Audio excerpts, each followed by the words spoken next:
I'm in Hemingford, Quebec, at the new farm project of JM Fortier called Les Fermes des Quatre Temps.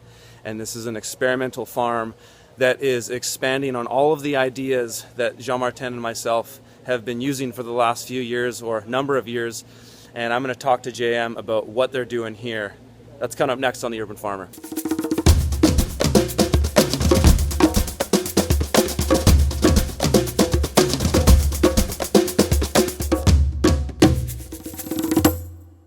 All right, guys, I'm here with my good buddy JM Fortier. We are at Les Fermes des Quatre Temps in Hemingford, Quebec. And we're at a very exciting new project that JM has been working on for about a year. And there's a lot of stuff happening here. So tell us about what's going on right now, JM. Okay, to make a super long story really short, I got invited to start another farm, which was bigger in scope and in scale. And the whole concept was to take some of the designs and the ideas that we came up at our farm and to try and see if we could make a bigger farm out of that same model. Yeah. And so it's funded by a very wealthy business person. Yeah. And he's really highly motivated to demonstrate that small scale farming can be as productive.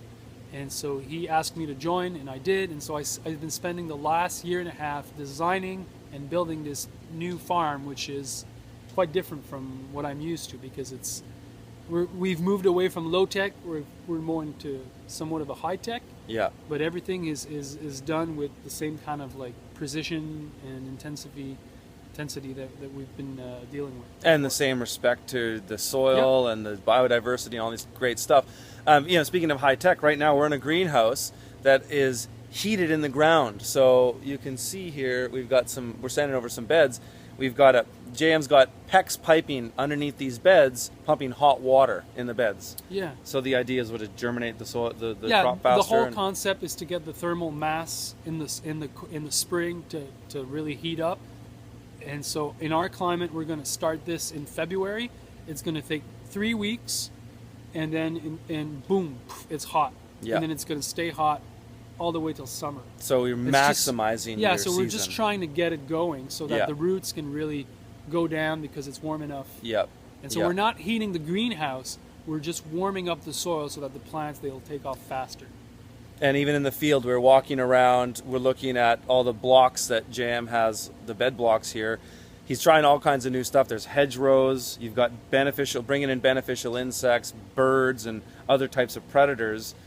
Talk about that a little bit, like what's out there. Well, that was, we're still working with field blocks and permanent beds, 100-foot beds, but I wanted to see if we could design habitats around these beds. And so there's a crew of permaculture designers that I've been working with, and what we came up with was the whole concept of having these flowering hedgerows and these beneficial habitats all around the field blocks. Yeah.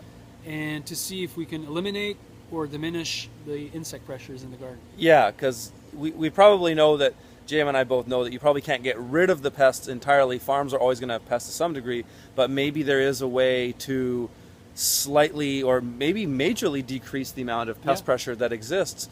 So this is all stuff that, still has yet to be tried. Agriculture today is a wild west. In new small-scale market gardening, it's a wild west. There's so many opportunities and there's so many things that we can try and experiment with, and this is just one of them that's happening right now. So if you guys want to see more stuff like this, please hit the subscribe button right now. Like and share these videos with your friends, and check out, follow JM, and we'll put any links that are relevant to this farm down below. My book about all this is going to come out in 2032. In 2032. All right. Stay tuned for that. Thanks for watching.